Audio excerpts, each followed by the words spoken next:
Powered by the Montana Television Network. This is the Noon News from Montana's news leader. Good afternoon, and thanks so much for joining us here on the Noon News this Wednesday. I'm Samantha Sullivan.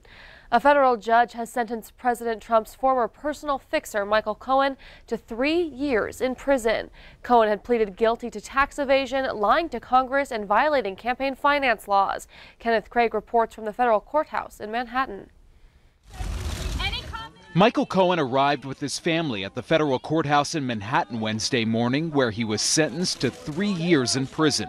At the hearing, President Trump's former personal attorney cried and apologized, telling the judge he takes full responsibility and blamed his actions on a blind loyalty to President Trump. Cohen pleaded guilty to 9 counts in 2 separate federal cases involving tax evasion, making illegal hush money payments on Mr. Trump's behalf during the 2016 campaign, and lying to Congress. Cohen, who once famously said he would take a bullet for the president, has been cooperating with investigators, and that's one of the reasons his lawyers have asked for no jail time. But the judge said Cohen deserved a harsh punishment, even though he gave credible information to the Office of Special Counsel Robert Mueller in the Russia investigation. President Trump has accused Cohen of lying to get himself out of trouble and said he thinks his former lawyer should serve a complete sentence. The judge ordered Cohen to begin serving his time in March. Kenneth Craig, CBS News, New York. Under federal sentencing guidelines, Cohen could have received up to 5 years in prison. Back here in Montana, the Cascade County Sheriff's Office says one person died following a pursuit across 2 counties early Wednesday morning. According to the Sheriff's Office, deputies responded to reports of a suspicious vehicle at the Vaughn School around 1 a.m. this morning. When a deputy tried to stop the vehicle, the driver reportedly backed into the deputy's car, then fled west on Highway 200. Authorities say the vehicle reached speeds of up to 100 miles an hour as the suspect threw items at the deputy's car. At one point, the suspect even tried to ram the deputy, forcing him off the road. The pursuit crossed into Lewis and Clark County, where the suspect crashed west of Bowman's Corner. The suspect was thrown from the vehicle and pronounced dead at the scene. The incident remains under investigation. And one person is dead after a crash in Glacier County last night. Montana Highway Patrol reports at least 1 death in the crash on Highway 2 and Highway 89 just west of Browning. Highway Patrol has not released any other details about that crash yet, and that investigation is also ongoing.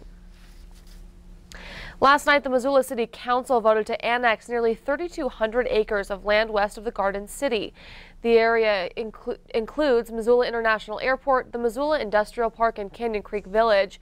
Most of the public comments were against the annexation, citing property tax increases estimated at 20%.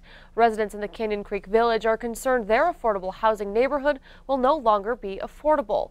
But Missoula Mayor John Engen said residents and businesses in the area are already doing business within the city limits, and they're getting a bargain. In other news, wildlife managers wrestling with a growing grizzly population along the northern continental divide are discussing ways to cut down on human-bear conflicts. That was one of the topics as the Interagency Grizzly Bear Committee held its annual meeting. While wildlife agencies are still grappling with court rulings impacting Yellowstone grizzlies, there's an increasing focus on the bears filtering out of the Bob Marshall Wilderness, Glacier National Park, and other areas along the northern divide. Bears are starting to become a regular presence along the Rocky Mountain front and in the Flathead and Mission valleys. In fact, grizzly mortalities related to people hit a record this season. Committee members are expanding efforts to reduce conflicts, but managers say the key is public education. The Montana Supreme Court sides with Governor Steve Bullock over Attorney General Tim Fox. At the center of the case, a 15,000-acre conservation easement east of Glendive. Under the agreement with Fish, Wildlife, and Parks, the landowners were to receive $6 million in federal and state money in exchange for opening their land to hunters and other recreation. When the proposal went before the state land board this past February, the board voted 3-2 to delay the action, but Governor Steve Bullock opted to move forward, saying conservation easements don't need the approval of the land board because they're not a direct acquisition of land. Asked for a formal opinion on the case, Attorney General Tim Fox found the governor had overstepped his authority. However, the High Court sides with Governor Bullock. A federal judge in Washington state dealt another blow Tuesday to a proposed Columbia River coal terminal that would ship Montana and Wyoming coal to Asia.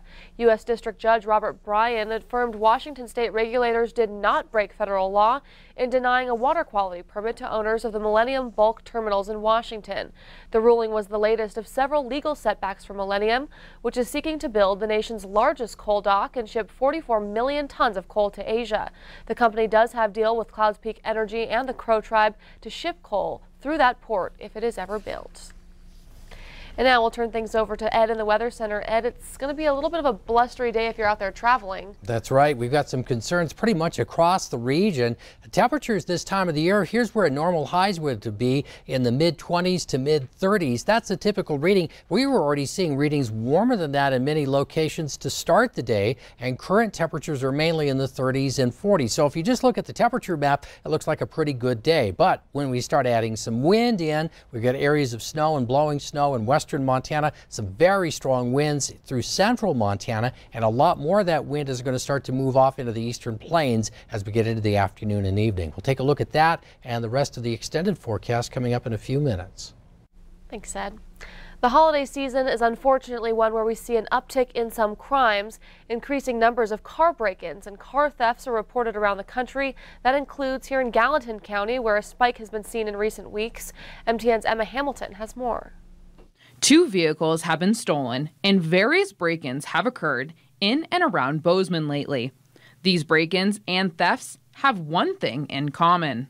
Had the keys left in the vehicle. And so not a good idea. And these were, I think one of them, the keys were in plain view. And so again, these are crimes of opportunity where we need to kind of make ourselves more resilient and less prone to being victimized.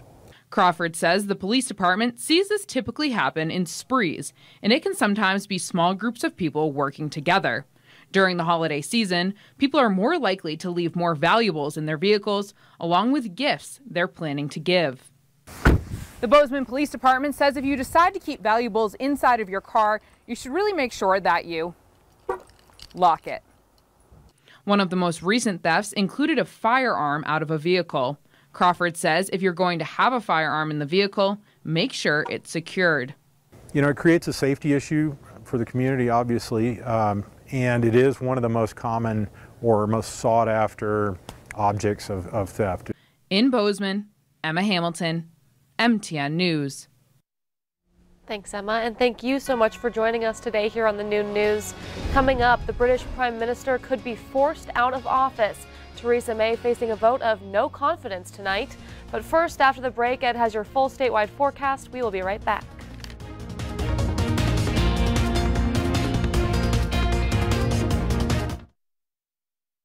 You're watching MTN News with Samantha Sullivan.